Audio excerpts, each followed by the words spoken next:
Good morning বন্ধুরা, তোমরা সবাই কেমন আছো? আশা করছি ভালো আছো। মৌসুমি ব্লগে তোমাদের স্বাগতম। তো আমরা নিচে এসেছি একটু ঘুম থেকে উঠে সকালে একটু গাছের যত্ন নিব বলে। তো এই দেখো ধনে গাছগুলো বেশ সুন্দর হয়েছে, কিন্তু মানে লাগিয়েছিলাম অনেক দিন পরে, কিন্তু গাছগুলো উঠলো।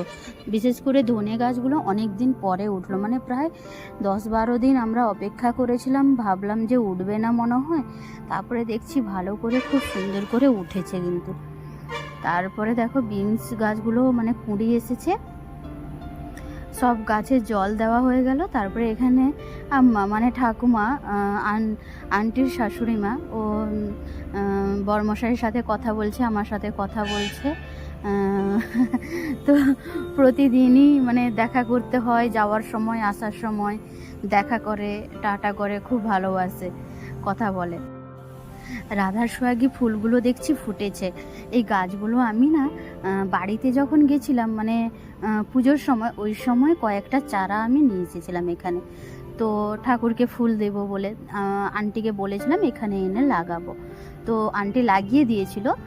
তো দেখছি আজকে গাছে ফুল দুটো ফুটেছিল, সেই জন্য বরমশাইকে বললাম, আমি বললাম তুমি তুলে নাও, দেখতে বেশ মানে ঠাকুরকে প্রথম ফুল দেখতে পেলাম, মানে প্রাচীরের উপাসটা তো তো দেখতে পাওয়া যায় না, তো দেখে আমি তুলে আনলাম। তারপরে আমি মানে পুজো টুজো শেষ হয়ে গেছে, তারপরে স্নান করে এসে, না আমি স্নান করিনি এখন, কারণ ভাবলাম প্রতিদিন স্নান করে এসে রান্নাটা বসাই, তো সকালের খাবার হোক বা দুপুরের খাবার, তো আজকে আমি স্নান করিনি এখনও। সকালটা একটু শরীরটা ভালো নেই, সেই জন্য স্নান করিনি। কিন্তু বরমশাই গোপালকে খেতে দিয়ে দিয়েছে আগে। তো আমি সকালের খাবারের জন্য একটু রুটি দিয়ে মানে পাউরুটি দিয়ে একটু আলু দিয়ে ওই স্যান্ডউইচের মতন বানাবো আর কি। ওটা না মানে বললো যে, আমি বললাম কী খাবে, মুড়িও আছে, তারপরে কী খাবো। আসলে সকালে উঠলেই সত্যি কথা বলতে এটা না আমাদের মধ্যে মানে কী খাবো চিন্তা করতে করতে না মানে সময় যেরকম চলে যায়, প্রায় এখন 9:30 10টা মতন বেজে গেছে, তো খিদেও পেয়ে যায় তাড়াতাড়ি, মানে সেই রাতে 8টা 9টার দিকে খেয়ে নিই, তো তারপরে আবার সেই সারা রাত, এখন তো রাত বড় শীতের সময়, তো তাড়াতাড়ি তো রান্না করতে করতেও দেরি হয়ে যায়। আর ও বাড়িতে থাকলে, ও বাড়িতে থাকুক বা না থাকুক, কিছু না কিছু আমাকে রান্না করতে হয়। ও অফিসে গেলেও কিছু খেয়ে যায়, আবার ঘরে থাকলেও খেতে হয়। সে সবাইকে মানে এইটা মানে খাওয়ার জন্য টেনশন হয়ে যায় যে কি খাওয়া হবে। আর প্রতিদিন সত্যি কথা বলতে একই খাবার বা ওই মুড়ি বা সবসময় ওই পাউরুটি এগুলো খেতেও ভালো লাগে না, একটু অন্যরকম কিছু করলে ভালো লাগে খেতে। আমি গ্যাসের ওদিকে পাউরুটিটা সেঁকতে বসিয়ে দিয়েছি, আর এদিকে মশলাটাও মানে কষাতে বসেছি আর কি। তারপরে এখানে গরম আলু প্রেশার কুকারে একটু তাড়াতাড়ি করে সিটি মেরে নিয়েছিলাম, একটা সিটি, তো গরম আলু তো এটা দিয়ে দললে একটু মানে তাড়াতাড়ি হয়ে যায় আর ভালোও হয় মাখালে। তো মশলাটা কষা হয়ে গেছে, সেই যে আলু দিয়ে ওই ধনেপাতা, টমেটো, পেঁয়াজ, লঙ্কা একটু সব কিছু দিয়ে, তারপরে ওই রুটি সেঁকে একটু পিস করে কেটে ওর উপরে দিয়ে তো ওটাই খাবো।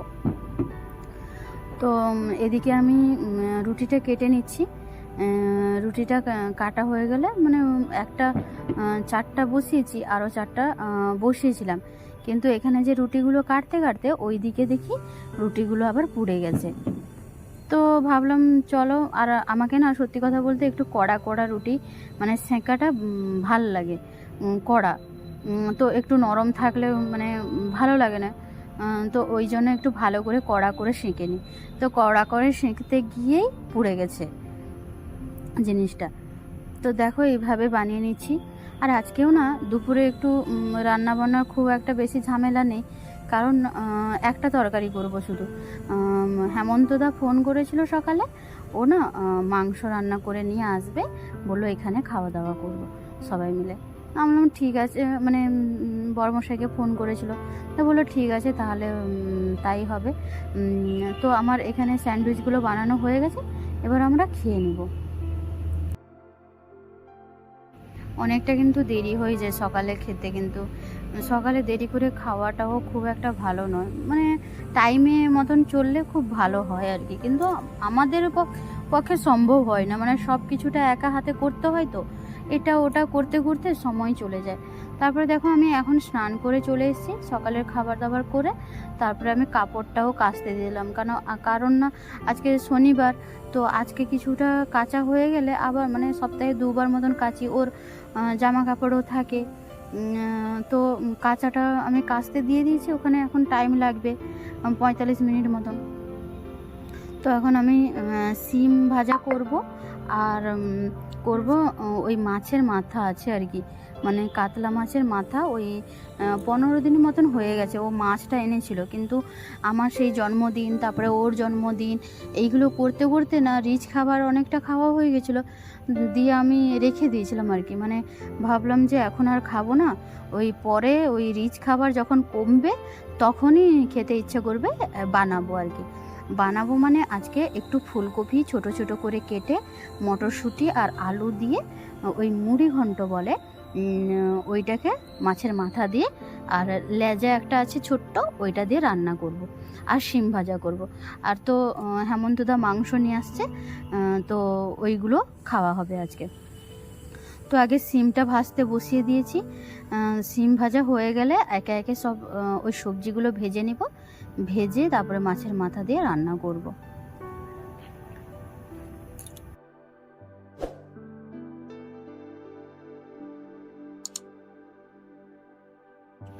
ফুলকপিটা কেটে নিয়েছি, তো ওটা কেটে নেওয়ার পরে, আর ফুলকপিটা সত্যি কথা বলতে আমারও খুব ভালো লাগে, বাঁধাকপির থেকে ফুলকপিটা এই শীতের সিজনে খুব সুন্দর লাগে খেতে আমাকে।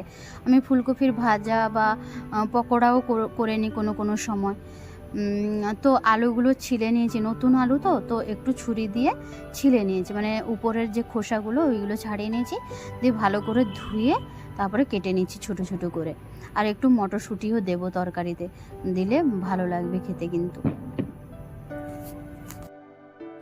আজকে হেমন্তদা রান্নাটা করে নিয়ে এলো, কারণ এর আগের সপ্তাহে রবিবার দিন ওরা মানে রেস্টুরেন্টে খাইয়েছিল আর কি, মানে পিউর বাবা লটারিতে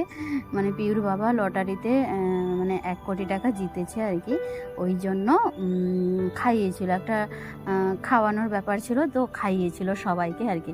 আর আমি গেছিলাম না, কারণ আমার শরীরটা একটু খুব একটা ভালো ছিল না, সেই জন্য আমি গেছিলাম না। বরমশাই গেছিলো, বরমশাইকে পাঠিয়ে দিয়েছিলাম, কারণ কেউ একটা না গেলে তো খারাপ হয়, তো ওই জন্য ওকে পাঠিয়ে দিয়েছিলাম। আর আমার শরীরটা সত্যি খুব মানে খারাপ লাগছিলো আর কি, মানে কয়েকদিন ধরে রিচ খাবার, আর সত্যি কথা বলতে আমার ওই হিজিবিজি বেশি খেতেও ভালো লাগে না, মানে একটু সাদামাটা হবে না, একটু ঝোল ভাত, একটু ভাজা বা একটু ভর্তা, এইগুলো হবে তো খেতে ভালো লাগে, সেই জন্য আমার যেতেও ইচ্ছে করে না আর খেতেও ইচ্ছে করে না, আর শরীরটাও ভীষণ খারাপ ছিল, সেই জন্য আমি যাইনি। সেই জন্য আজকে একটু রান্না টান্না করে নিয়ে এসেছিলো, জিজ্ঞাসা করে নিয়েছিল আগে শরীর টরীর ভালো আছে তো, সেই জন্য তার আগে জিজ্ঞাসা করে নিয়েছিল। কিন্তু আমার সত্যি কথা বলতে এখন মাংস খেতেও ইচ্ছে করে না, তবুও নিয়ে আসবে বললে, তো আগের বারও ডেকেছিল, এত করে যাইনি, সেই জন্য নিয়ে আসবে বললো। আমি বললাম দিয়ে বললাম ঠিক আছে, হ্যাঁ বলে দাও, তো খাওয়া দাওয়া হবে। দিয়ে বিকেলের দিকে একটু ঘুরতেও গেলাম আমরা খাওয়া দাওয়া করে। তো এখন মাছের মাথাটা আমি ভেজে নিচ্ছি, মাছের মাথা আর লেজাটা দুটো আছে, তো ভাজা হয়ে গেছে। তারপরে আমি এখানে মশলাগুলোও করে নিয়েছি।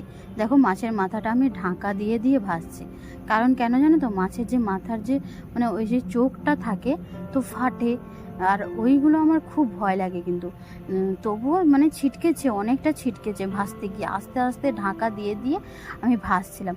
আর কড়াতে দেখো আলু ভাজতে গিয়ে না, নতুন আলু তো কড়াটা গরম করেছিলাম, তবুও না মানে লেগে গেছে কেমন, তো ওটা মানে অনেকক্ষণ ধরে ভেজেছি, প্রায় 30-35 মিনিট লেগে গেছে মাছের মাথাটা আমার ভাজতে ভালো করে।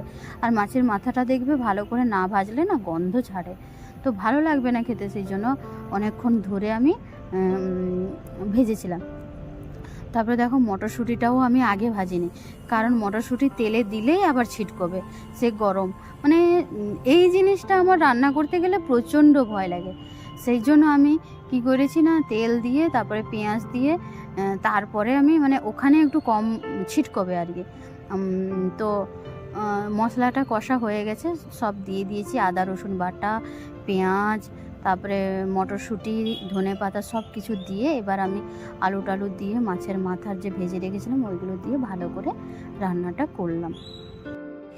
আর আজকের মতন ভিডিওটা আমি এখানেই শেষ করছি। দেখা হবে পরের একটি নতুন ব্লগ।